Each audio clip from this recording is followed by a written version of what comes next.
de nombreux candidats ont enchaîné les victoires et marqué l'histoire des 12 coups de midi, depuis le lancement de l'émission en 2010. Avec 153 participations et 568. 343 € de gains et de cadeaux au compteur, Stéphane faisait partie de ces joueurs incontournables. Pourtant, le maître de midi, que les téléspectateurs ont découvert en août dernier dans le jeu de TF1, a laissé sa couronne ce vendredi 20 janvier, après une défaite inattendue. Je ne peux m'en prendre qu'à moi-même, a ainsi confié le quinquagénaire dans les pages de Télé Loisirs. Ce dernier a vu son parcours basculer en défiant une concurrente qui a fini par l'emporter, à la surprise générale.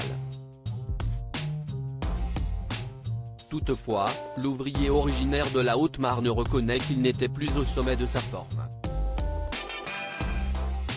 Selon lui, sa défaite ne doit rien au hasard, mais à des circonstances qui lui ont été peu favorables. Je ressentais une usure psychologique.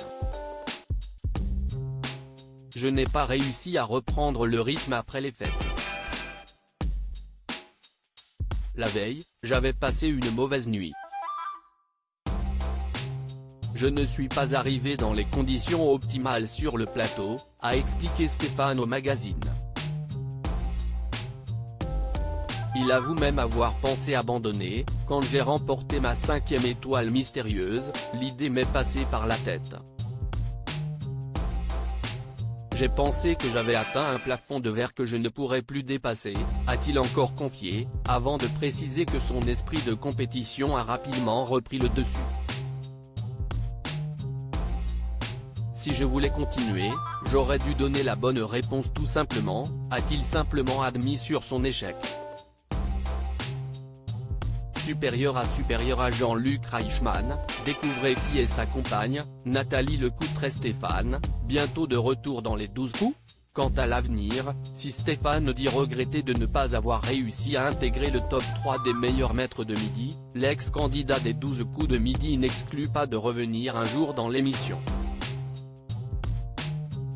Je reviendrai avec plaisir sur le plateau, a-t-il indiqué à nos confrères, soulignant qu'il souhaite intégrer la famille et partager de nombreuses choses avec les autres maîtres de midi, et compte bien réviser pour aller titiller Xavier et Bruno.